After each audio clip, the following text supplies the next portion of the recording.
good morning দেহা বহুত দিনৰ পৰা বিচাৰি আছিলোঁ এটা ভাল বস্তু পালোঁ গুড মৰ্ণিং অঁ মামা গৈ পেলাই স্কুলৰ পৰা আহিলেগৈ অংগনবাদী স্কুললৈ তাইক মাতি থাকে নহয় মাজে মাজে চাকৰিয়ে পালে নেকি আমাৰ ফুলখিনি ইমান ধুনীয়া ফুলিছে চা পাপাৰ জহতে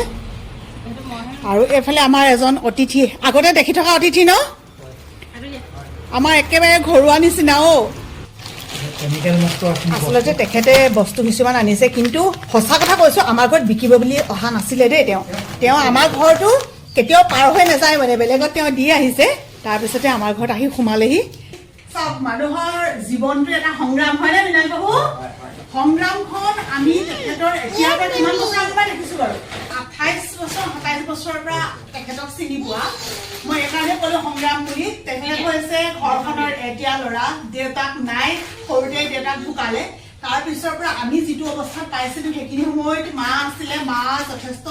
তেতিয়া বয়স হৈছিলে আৰু বায়সত আছিলে কেনেকুৱা সময়ৰ পৰা এই মানুহজনে ঘৰখন চলাবলৈ সংগ্ৰাম কৰিছিলে আৰু আজি আহি তেওঁ এনেকুৱা এটা পৰ্যায়ত আছে আপোনালোকে যদি ভাবিছে নহয় তেখেতে এনেকুৱা সৰু সুৰা বেপাৰী বুলি তেতিয়া কিন্তু ভুল কৰিব তেখেতে এতিয়া গাড়ী লৈ বাইক লৈ মানে ঘৰ একদম ধুনীয়াকে নিজে বনাই দুজনী বায়েকক বিয়া দি যিখিনি কৰিলে তিনিগৰাকী বায়েকক বিয়া দি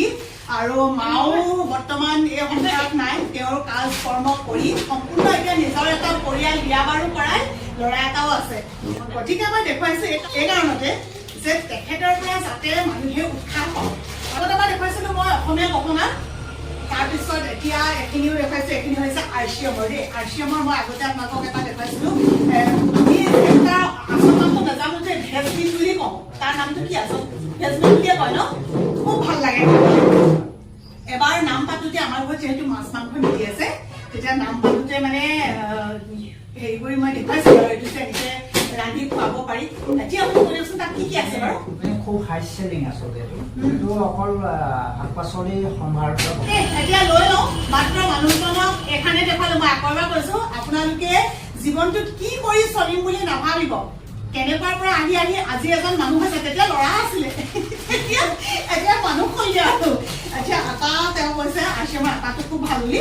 আচলতে মইহে ক'লো যে আপুনি বাইকত কিবা আনিছে নেকি বাৰু অঁ বুলি ক'লে মই লৈ আহকচোন তেতিয়াহ'লে লওঁ তেনেকৈ কৰি পেলাই বহুত দিনৰ পৰা বিচাৰি আছিলোঁ এটা ভাল বস্তু পালোঁ যে সেইটো সৰু ল'ৰা ছোৱালীয়ে খুব মেগী খাওঁ কৈ থাকে নহয় কিয় ভাল বুলি কৈছোঁ জানেনে এইটো বনাইছে আটাৰ পৰা এতিয়া অঁ মেগী বুলিয়ে কৈছোঁ আৰু মেগী মানে চব এইটো মেগীয়ে হৈ যায় ন যি বস্তু হ'লেও নাচিছে চাৰিওফালে দেখুৱাই দিয়া